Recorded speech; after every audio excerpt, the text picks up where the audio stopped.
Je vais vous décevoir ce soir. Regardez ceci. La précision des songes et des visions que quelqu'un peut avoir ne dépend pas de sa relation avec le Saint-Esprit. On peut même pas avoir l'Esprit de Dieu. On peut même être un païen confirmé et recevoir des songes authentiques de Dieu. Dieu voulait le voir. Il n'y était pas. Adam, où es-tu? Et Dieu te pose la même question ce soir. Où es-tu? Est-ce que tu n'étais pas déplacé de ta vie de jeune? Est-ce que tu jeûnes aujourd'hui comme tu jeûnais il y a 3 ans? Est-ce que tu pries toujours aujourd'hui comme tu priais il y a 2 ans? Est-ce que tu médites toujours ta Bible comme tu la méditais il y a 3 ans, il y a 2 ans? Certes, tu n'es pas sorti de la foi. Tu n'es pas sorti de l'église. Tu n'es pas sorti du jardin d'Éden. Mais est-ce que tu n'étais pas déplacé? Est-ce que tu n'as pas diminué tes temps de prière et de méditation? Où es-tu? Quand l'apôtre Paul dit soyez fermes et indéplaçables, vous devez devenir le genre de chrétien qu'en 2024, on voit en train de prier et jeûner chaque semaine. Et si on te revoit dans 10 ans, en 2034, tu es encore en train de jeûner et de prier chaque semaine. Tu n'étais pas déplacé de ta discipline avec le Saint-Esprit. Tu n'es pas sorti de ton intimité avec Dieu. Inébranlable, indéplaçable. Voici. Je vais partager maintenant avec vous 2 vérités profondes sur la présence de Jésus. Quand l'apôtre Paul dit d'être indéplaçable, il parle d'être indéplaçable de la présence de Jésus. Dieu veut qu'on devienne des chrétiens, que rien ni personne ne puisse faire sortir de la présence de Christ. Mais pour que tu ne sortes pas de la présence de Christ, il faut que tu saches même qu'il est possible de sortir de la présence de Christ. Jean chapitre 15, verset 4.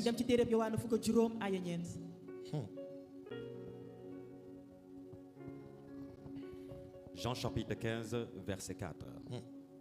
Demeurez en moi et je demeurerai en vous.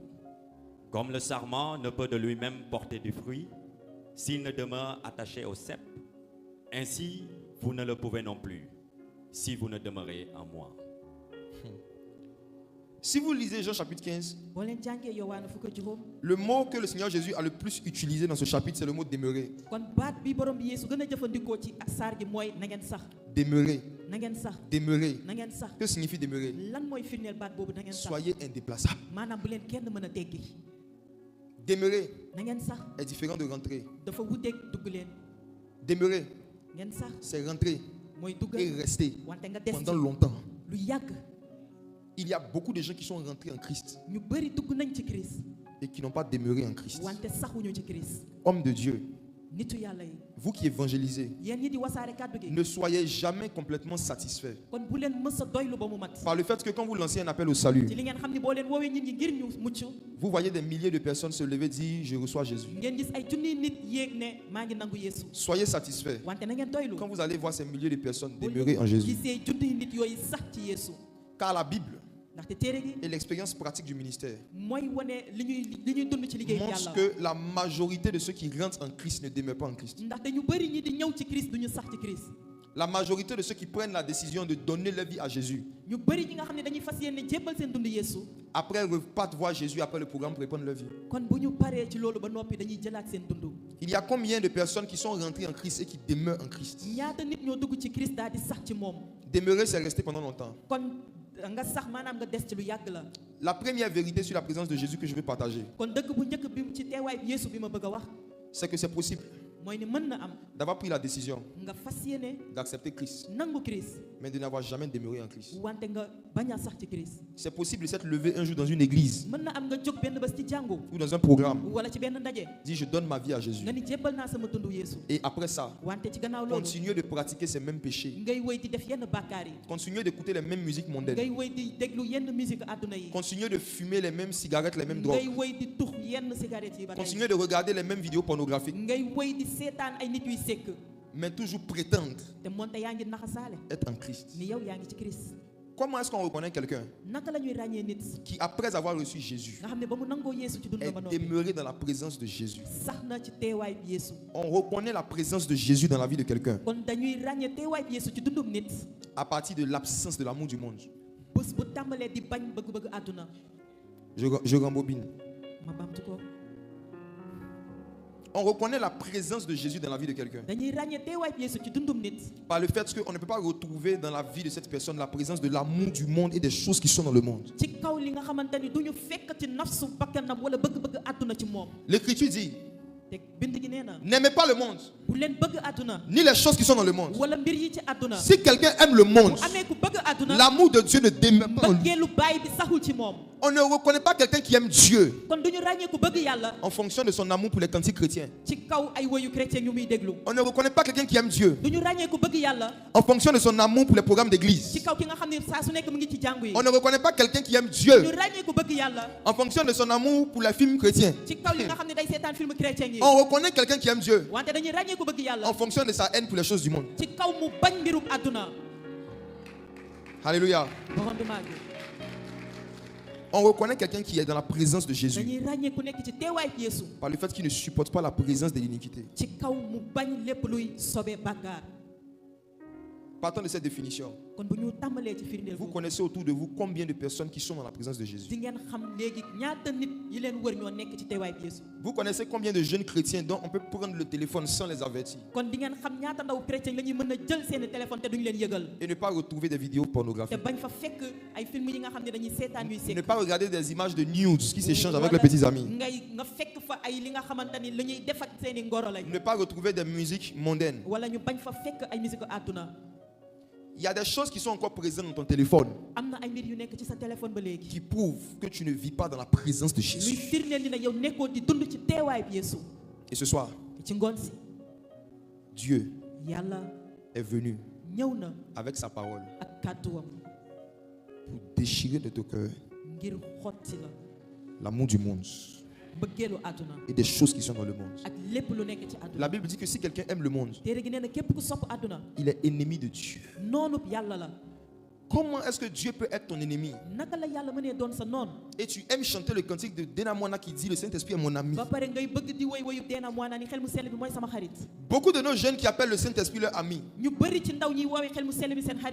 appellent le Saint-Esprit leur ami sur la base de cantiques et de chansons qu'ils ont entendues. Mais dans la vie pratique, c'est pas possible d'être ami du monde et ami du Saint-Esprit. La Bible dit que celui qui veut être ami du monde se fait ennemi de Dieu. Et comme Dieu est un Dieu qui aime ses ennemis, certaines personnes pensent que les bénédictions qu'elles vivent, les songes qu'ils ont, qui se réalisent, les visions qu'ils ont parfois, sont la preuve qu'ils ont une relation avec Dieu. Je vais vous décevoir ce soir. Regardez ceci. La précision des songes et des visions que quelqu'un peut avoir ne dépend pas de sa relation avec le Saint-Esprit. On peut même pas avoir l'Esprit de Dieu. On peut même être un païen confirmé et recevoir des songes authentiques de Dieu. Exemple: Pharaon, roi d'Égypte. Un païen ceinture noire, 6e dan. Un idolâtre baptisé confirmé. C'est à lui que Dieu a donné un songe sur une famine qui devait arriver dans le monde. Nebuchadnezzar, roi de Babylone. Lui, il n'était pas seulement un païen et un idolâtre. Nebuchadnezzar avait atteint le plus haut niveau d'idolâtrie, qui consiste à ne pas adorer une idole, à s'adorer soi-même. Il s'adorait lui-même. Il avait tellement adoré les statues des autres, il était fatigué. Et si je faisais ma propre statue? Si on m'adore aussi, ça fait quoi? Et puis Canadien a fait sa statue. Et il a dit que ceux qui ne vont pas adorer sa statue, il va les tuer. C'est à ce païen idolâtre et idolâtré que le Saint-Esprit a donné des songes prophétiques concernant l'avenir du royaume de Babylone et des nations du monde, comme l'Empire perse, grec, mède, etc. Partant de cela, la présence de songes dans ta vie n'est pas une preuve de la présence de Dieu dans ta vie. Ne laisse pas tes expériences spirituelles t'aveugler sur ton état charnel. On sait qu'on est en communion avec Dieu lorsqu'on commence à détester les choses que Dieu déteste.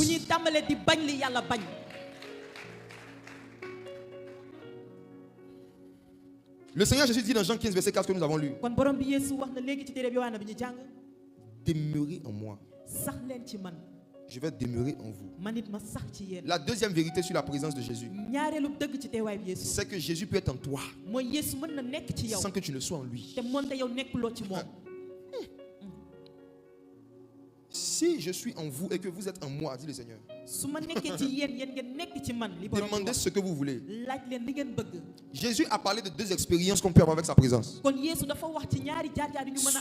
Soit c'est lui qui est en nous, soit c'est nous qui sommes en lui. Ce que je découvre dans ma Bible, c'est que quand on accepte Jésus comme Seigneur sur le personnel, Christ est en nous et il est l'espérance de la... Oh, l'espérance, c'est un mot qui parle de quelque chose qu'on n'a pas encore. Christ en nous n'est pas la présence de la gloire. C'est l'espérance de la gloire. Ça veut dire que quand Christ vient habiter en toi, tu n'es toujours pas dans la gloire de Dieu. Christ en vous vous donne une espérance que vous pouvez accéder à la gloire. Mais Christ en vous, ce n'est pas la présence de la gloire, c'est l'espérance. Voici pourquoi tu as reçu Jésus. Mais jusqu'à aujourd'hui, il y a des expériences avec la présence du Saint-Esprit que tu n'as jamais eues. Pourtant Christ est en toi, mais tu n'as pas encore eu l'expérience de la gloire. Qu'est-ce qui nous fait expérimenter la gloire de Dieu? Ce n'est pas Christ en nous, c'est nous en Christ. Ah. Ce n'est pas quand Jésus vient dans ta présence que ta vie change. C'est quand toi tu vas dans la présence de Jésus. C'est pourquoi il a parlé de ces deux choses. Si je demeure en vous et que vous aussi vous demeurez en moi, c'est là que vous allez porter du fruit. Un jour, pendant que je prêchais, une fille qui avait un esprit impur, un démon, a commencé à manifester. Et à l'époque, j'étais nouveau dans la délivrance. C'était il y a plus de 11 ans en arrière. J'ai interrompu ma prédication pour venir chasser le démon. Erreur que je ne fais plus depuis plusieurs années. Je dis sors, le démon ne sort pas. J'ai prié en français, le démon n'est pas sorti. J'ai commencé à prier en anglais. Get out. Jesus name. Il n'est pas sorti. J'ai commencé à prier en d'autres langues. Le démon me nargue. Il ne sort pas. Donc j'ai dit aux gens de faire sortir la fille. Je vais continuer ma prédication. Mais les gens étaient déjà distraits. Et à la fin, j'ai demandé au Seigneur pourquoi je n'ai pas pu chasser ce démon. Tu ne peux pas me dire que ce type de démon ne sort que par le jeûne et la prière. J'étais un jeune. Tu ne peux pas me dire cette réponse-là. Contrairement à l'apôtre Pierre, moi j'étais un jeune. J'étais en prière. Pourquoi je n'ai pas pu chasser ce démon? Et le Seigneur m'a dit, on peut chasser un démon d'une personne, mais on ne peut pas chasser une personne d'un démon. La jeune fille que tu as vue, le démon n'était pas en elle. C'est elle qui était dans le démon.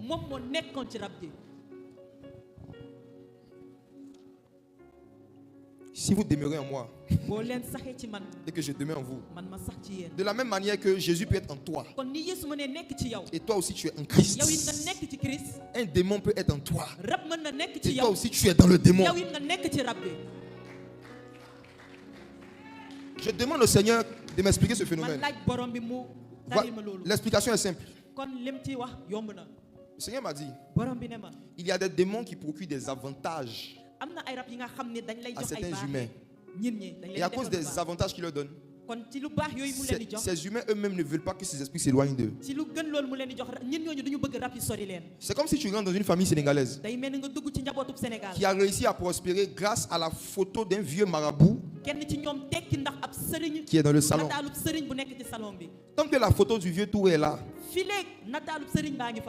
ils vont toujours prospérer financièrement. Et toi tu viens dans la maison et tu dis Touré sort.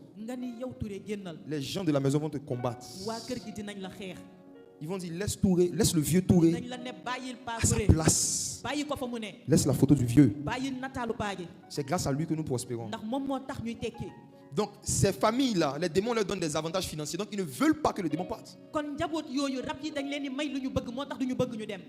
Donc le Seigneur m'a dit qu'il y a des personnes qui aiment des démons parce que ces démons leur donnent des avantages. Donc à partir de ce moment-là, ces personnes sont dans la présence du démon. C'est eux qui sont dans le démon. Ils sont dans sa présence.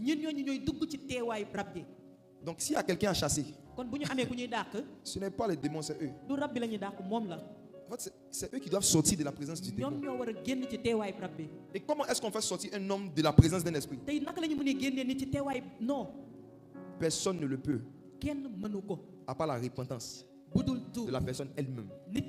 Je ne peux pas prier pour quelqu'un qui ne veut pas changer, que la personne change. Tu perds ton temps.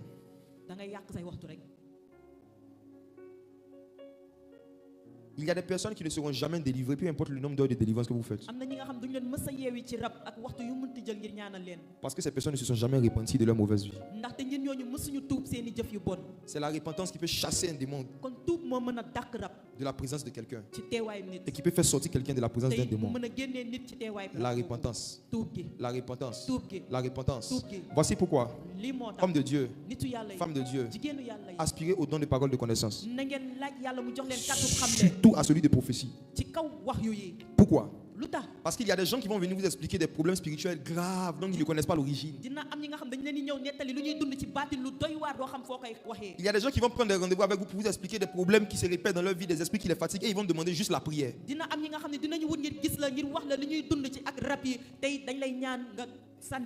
Et ces personnes ne vont faire aucun lien entre des péchés qu'ils ont commis et les esprits qui les accompagnent. Ils se présentent toujours comme des victimes. Je ne sais pas pourquoi chaque nuit je fais des rêves, un homme couche avec moi. Je ne sais pas pourquoi j'étais malade chaque mois. Si toi aussi, homme de Dieu, tu es quelqu'un qui aime prier pour les gens par pitié,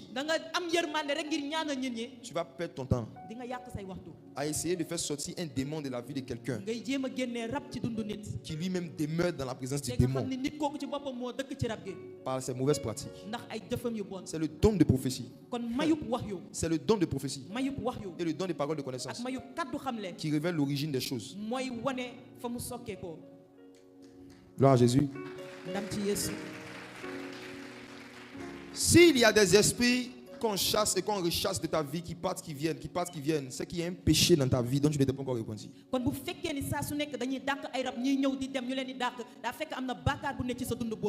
S'il n'y avait pas de porte dans cette salle, personne n'aurait pu rentrer ici.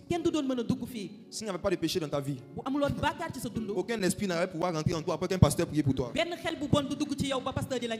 La porte des démons dans nos vies, c'est nos propres péchés. Ce n'est pas les liens de nos parents. C'est nos propres péchés. La porte des esprits dans nos vies, c'est nos propres péchés. Voici pourquoi. Moi, ça fait plus de 10 ans que j'ai pris une décision. Je ne fais jamais la délivrance de la même personne deux fois. Si la prédication que je donnais ne t'a pas délivré, si la première prière que je fais pour toi ne t'a pas délivré, ça veut dire que la solution à ton problème n'est ni la prédication ni la prière. Tu ne peux pas me faire croire que tes démons sont plus forts que les démons qui étaient dans le fou des Gadara. Le fou des Gadara avait des légions dans son corps. Jésus lui a demandé quel est ton nom. Le démon ont dit légion car nous sommes plusieurs. Et le mot légion signifie 3000 personnes. Donc il y avait un monsieur qui était plus âgé que toi et plus possédé que toi. Il avait 3000 démons. Jésus l'a délivré en 10 minutes. Jésus l'a délivré en 10 minutes. Jésus n'a pas dit comme c'est une affaire de légion, sa délivrance va durer.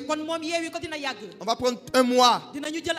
Cuit d'âme, cuit d'esprit, cuit de corps. Tu es pasteur ou tu es curé? Jésus n'était pas un curé. Il a chassé 3000 démons en 3 minutes. Maintenant, ma Bible me dit que Jésus-Christ est le même hier, aujourd'hui et éternellement. Et toi, tu veux me faire croire que le Jésus qui est le même hier, aujourd'hui, n'est pas capable de te délivrer de 3 démons. Il a besoin d'un mois. Chaque délivrance qui dure diminue l'autorité de Jésus devant les démons. Chaque délivrance qui dure est une humiliation pour l'œuvre de la croix. Jésus n'était même pas encore allé à la croix. Il avait assez de puissance pour libérer une personne de 3000 démons. Et toi, tu veux nous faire croire que le Christ crucifié, qui est ressuscité, qui a été glorifié et qui est assis à la droite du Père, qui nous a donné le même esprit de gloire. Toi, ton cas est tellement difficile qu'on doit prier pour toi chaque semaine pendant un mois. Tu es malhonnête. Il y a certainement quelque chose que tu nous caches. Il y a certainement un secret entre toi et ces démons. Et c'est la raison pour laquelle ils ne vont pas partir, parce qu'ils ont le droit légal d'être là. Jésus a dit le prince de ce monde vient, mais il n'a rien en moi. Pourquoi toi, chez toi, quand il vient, il arrive à rester en toi? Nos péchés sont les chaises que nous donnons aux démons pour s'asseoir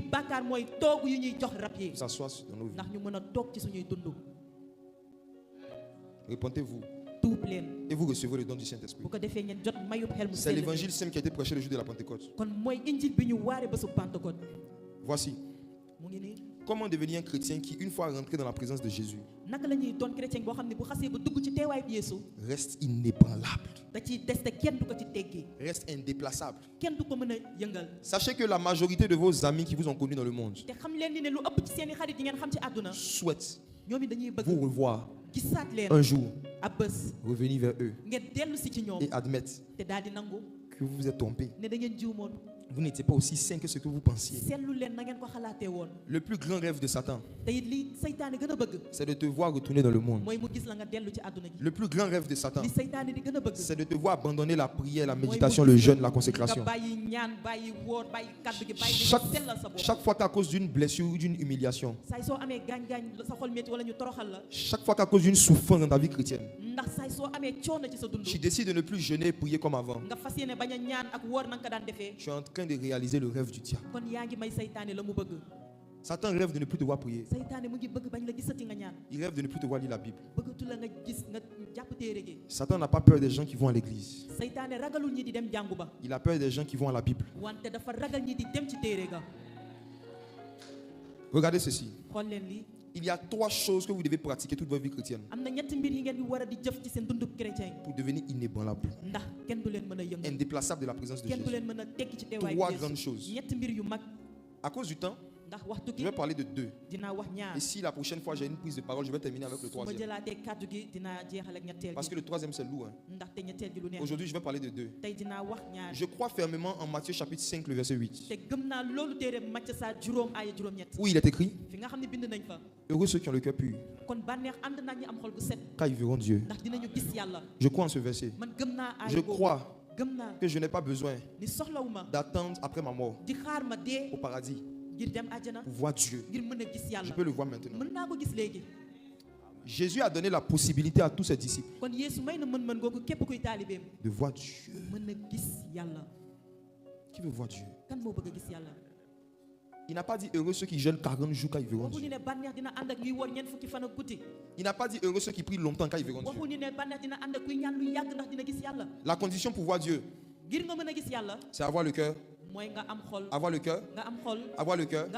Ça veut dire qu'on ne voit pas Dieu avec ses yeux, on le voit avec son cœur. On ne voit pas Dieu avec ses yeux, on le voit avec son cœur. Et je veux parler de deux choses qu'il faut pratiquer. Purifier son cœur. Et la troisième chose, c'est pour voir Dieu. Mais aujourd'hui, je veux parler vraiment des choses qui vont purifier notre cœur. Parce que si notre cœur n'est pas pur, quand on vient, on commence à prier beaucoup ici. Dieu n'a pas de problème à faire descendre l'onction. Déjà, l'onction même ne descend pas, l'onction est déjà là. L'onction, c'est le parfum du Saint-Esprit. Il n'y a aucun roi qui soit sans se parfumer. Là où le roi est présent, son parfum est présent. Son onction est là. Mais ce n'est pas l'onction seulement que Dieu veut que tu expérimentes. C'est la gloire. Tous sont péchés et n'ont pas été privés de l'onction, mais ils ont été privés de la gloire. L'onction, c'est le parfum de Dieu. La gloire, c'est Dieu lui-même. Première chose qu'il faut pratiquer pour être inébranlable.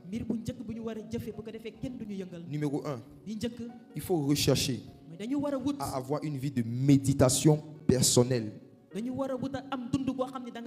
régulière des Saintes Écritures. Méditation personnelle et régulière de la parole de Dieu.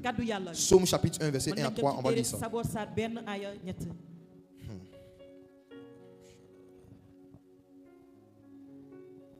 Psaume chapitre 1, verset 3. Verset 1 à 3. Verset 1 à 3.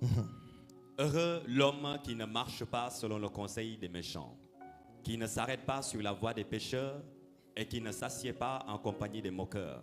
Heureux l'homme qui ne marche pas. Et à un moment, on voit que cet homme s'arrête. Et après, cet homme s'assoit. On parle de quelqu'un qui évoluait, mais il a croisé les moqueurs, les méchants, et à cause de ça, il a stoppé son avancée dans la vie chrétienne.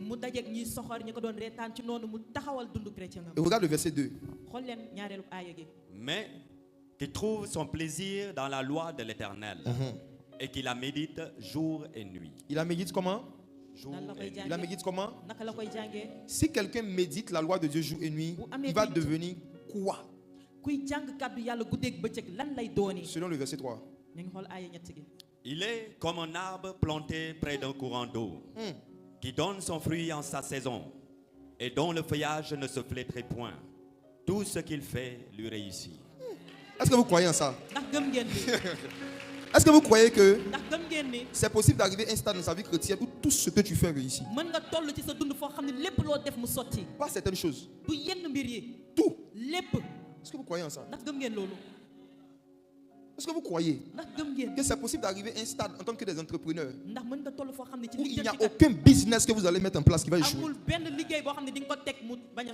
Est-ce que vous croyez que c'est possible en tant que des évangélistes ou des jeunes qui veulent évangéliser de ne jamais organiser un programme d'évangélisation qui va échouer? Tout ce qu'il fait lui réussit. Tout ce qu'il fait lui réussit. La condition pour réussir dans tout ce que tu fais, ce n'est pas de devenir chrétien seulement. Ce n'est pas juste de te repentir seulement.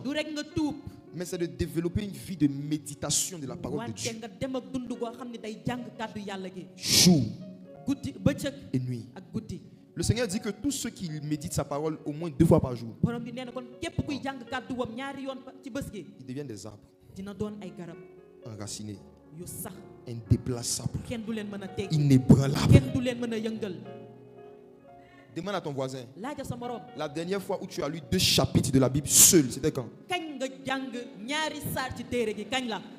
Dis-lui de ne pas répondre pour ne pas mentir dans la présence de Dieu. Ne le fais pas mentir dans la présence de Dieu, s'il te plaît. Mets juste la question dans sa conscience et laisse-le avec sa conscience. Si vous ne réussissez pas à vous organiser pour méditer la parole de Dieu chaque jour, peu importe l'onction que vous avez, tout ce que vous allez faire va échouer. Le Seigneur a lié la réussite de ce que ses enfants font, pas à la qualité de leur talent, mais à la qualité de leur vie de méditation. Dieu nous a tous condamnés à ne réussir que par une vie de méditation personnelle. Tu es informé ce soir que ne pas se préparer et s'organiser pour lire la Bible chaque jour, c'est se préparer à échouer dans la vie et dans le ministère. La majorité des prédicateurs que j'ai côtoyés personnellement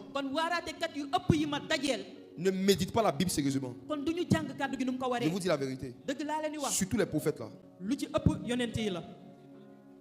La majorité des prophètes que j'ai croisés personnellement, que j'ai côtoyés personnellement, ne font pas des longues études bibliques. Voici pourquoi la majorité d'entre eux ne peuvent pas enseigner de façon systématique. Tout ce qu'ils peuvent faire, c'est quoi? Ils vont prendre un verset. Le verset dit: lève-toi et brille, car ta lumière arrive. Le prophète va prendre ce verset.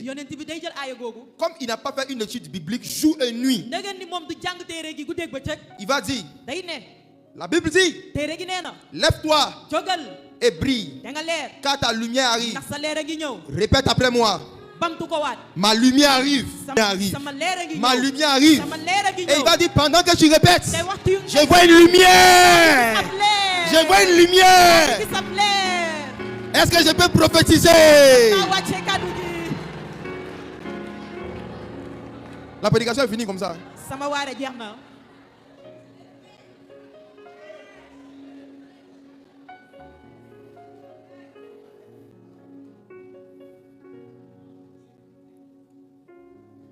Il y a encore combien de gens qui méditent la Bible jour et nuit? Moins tu médites la parole, moins tu as des choses à dire à partir de la parole. Donc tu peux te réfugier dans les dons spirituels. Parce qu'on n'a pas besoin d'avoir même une intimité avec le Saint-Esprit pour manifester un don ou un talent. Une soeur qui sait chanter, même si elle va se prostituer avec 3 hommes le samedi soir, si à la sortie de son dernier client, je lui donne un micro, tu dis: ma soeur, est-ce que tu peux chanter gloire à l'agneau? Elle va fermer les yeux. Gloire. Et elle va faire des feelings, des tromolo. Si tu te concentres, tu vas sentir des frissons. La majorité des frissons que les chants modernes donnent aux chrétiens modernes, ce n'est pas le fruit de la présence de Dieu. C'est le fruit de la présence du piano.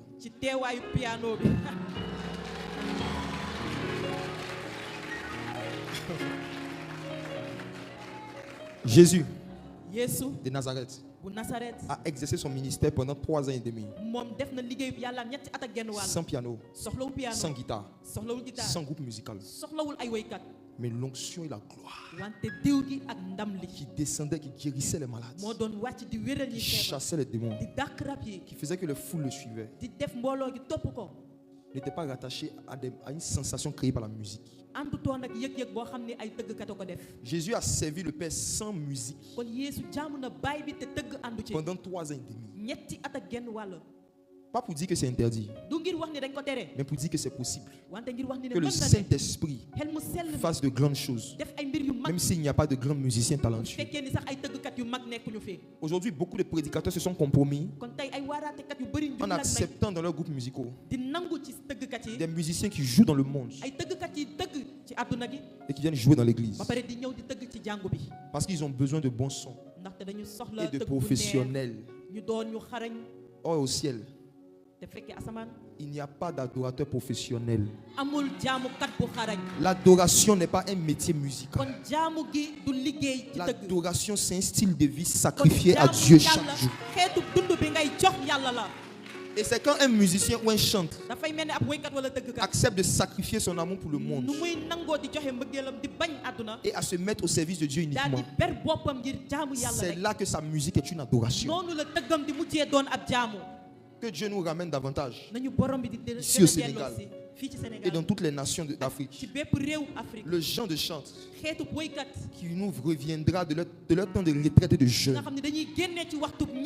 avec des cantiques qui disent: je monte sur l'autel, je suis un sacrifice, brise-moi, je veux te. Je monte sur l'autel, je suis un sacrifice, brise-moi, je veux te sembler. Voici, si tu prends la décision de méditer la parole de Dieu jour et nuit, il y a trois fruits. Tu seras un arbre, n'est-ce pas? Et cet arbre va porter 3 fruits. Il y a 3 fruits qu'une vie de méditation porte. Ces 3 fruits ont été énumérés par notre Seigneur Jésus dans le livre de Matthieu chapitre 6, du verset 1 au verset 18. On ne va pas lire tous les versets à cause du temps, mais je vais citer les 3 fruits. Et pour ces 3 fruits, je vais donner les références où on en parle. Et nous allons avancer. Lorsque tu as une vie de méditation personnelle, le premier fruit que tu vas porter, c'est une vie d'aumône. C'est dans Matthieu 6, verset 2 à 4. Le Seigneur Jésus, dans le livre de Matthieu chapitre 6, a donné 3 éléments, 3 fruits qui ressortent d'une intimité avec le Père dans le lieu secret. Il a parlé de l'aumône. Ensuite, il a parlé du jeûne et de la prière. C'est tout. La vie de méditation va te faire comprendre que tu dois faire l'aumône. L'aumône, c'est quoi? C'est le fait de donner, de répondre aux besoins d'un pauvre. C'est le fait de partager le peu que tu as avec des gens qui ont plus de problèmes que toi. C'est le fait de te soucier régulièrement, de mettre toujours à la disposition des pauvres une partie de ce que tu as. L'aumône. Quand quelqu'un a une vie de méditation, l'une des façons dont on le reconnaît, c'est la générosité. C'est quelqu'un qui partage facilement avec ceux qui ont moins que lui. Même quand tu estimes que ce que tu as est petit, quand Dieu va te faire rencontrer quelqu'un qui a encore moins que toi, la vie de méditation va te dire: fais l'aumône. Donne. Donne. Pourquoi aujourd'hui beaucoup de pasteurs sont obligés d'inventer des enseignements pour pousser les chrétiens à donner? Pourquoi parfois ils sont obligés de donner des révélations auxquelles même Dieu n'a pas pensé pour pousser les chrétiens à faire des dons? C'est parce que la majorité de ces chrétiens-là n'ont pas une vie de méditation. Ils n'ont pas cette intimité avec les Écritures. Ils ne lisent pas eux-mêmes la parole de Dieu en dehors du dimanche. Donc ils ne voient pas l'urgence et l'importance de donner régulièrement une partie de ce qu'on a à Dieu, soit en le donnant à un pauvre ou en le donnant à l'église. Le Seigneur Jésus a dit: là où est ton trésor, là aussi sera ton cœur. Pour connaître où le cœur de quelqu'un est, regarde les choses dans lesquelles il dépense le plus.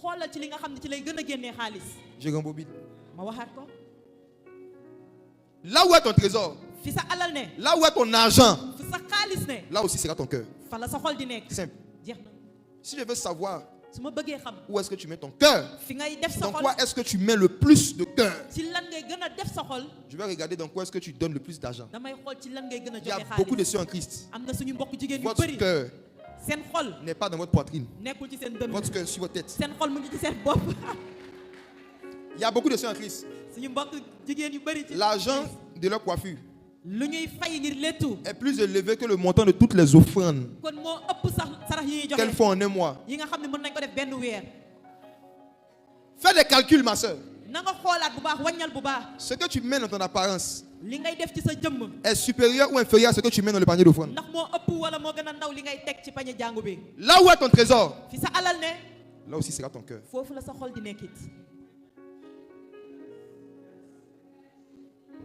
C'est bon. Le deuxième fruit, après l'aumône, dans Matthieu 6 toujours, le Seigneur Jésus a dit, quand tu pries, il a commencé par quand tu fais l'aumône. Il a parlé de l'aumône. Après il dit, quand tu pries, ne faites pas comme les pharisiens qui prient pour être vus. L'une des phrases les plus dangereuses que Satan peut prendre pour attaquer les intentions pour lesquelles tu pries, c'est de passer par quelqu'un qui habite avec toi. Pour te dire, je ne te vois pas prier. Je ne te vois pas prier.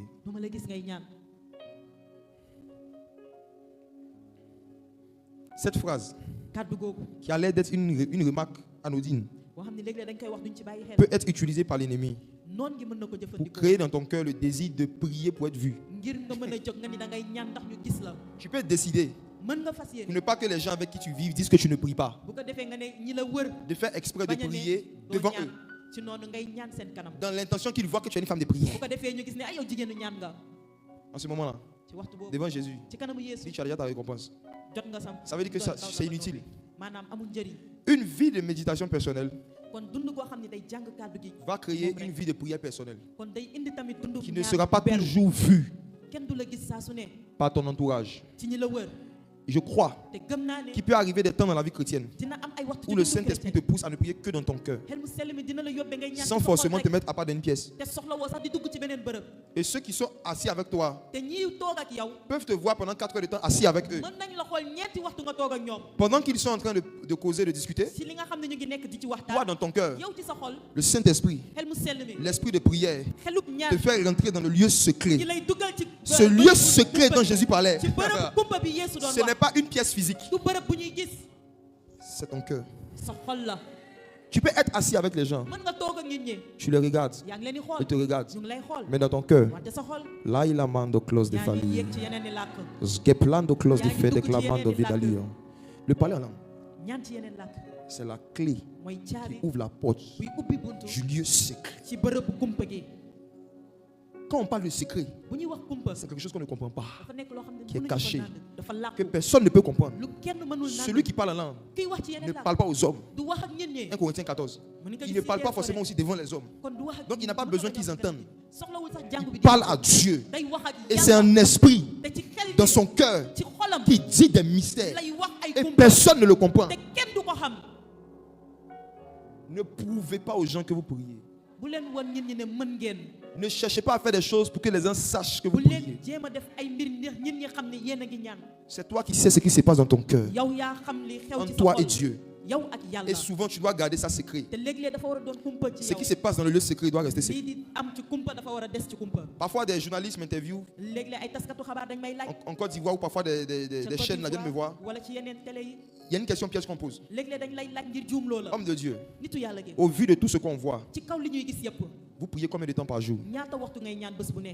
Ou la question piège, c'est quel est votre secret dans le ministère? Hey. Je ne réponds jamais à cette question. Si je te dis un secret, ce n'est plus un secret. Si tu me dis tu pries combien de temps par jour, ça veut dire que dans ta tête, les manifestations qu'il y a, ce qui se passe, sont les conséquences du nombre d'heures de prière par jour.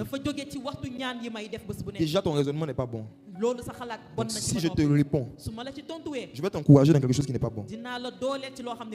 Quand on me demande tu pries combien de temps par jour, je regarde le doigt de celui qui me pose la question. Si je vois qu'il est marié, je lui demande hier tu as parlé combien de temps avec ta femme? Vous qui êtes en couple, les célibataires, que Dieu vous console. Que Dieu console les célibataires. Vous qui êtes en couple, qui peut donner le nombre de minutes exact, le nombre d'heures exact qu'il a passé à communiquer avec la personne que tu aimes ces 3 derniers jours? Qui peut? Est-ce que je peux vous dire un mystère? Est-ce que je peux vous dire un mystère? Si vous ne comptez pas le nombre de temps que vous passez avec vos amoureuses, c'est parce que vous les aimez vraiment. Et quand on aime, on ne compte pas. Arrêtez de compter le nombre de temps que vous passez avec le Saint-Esprit.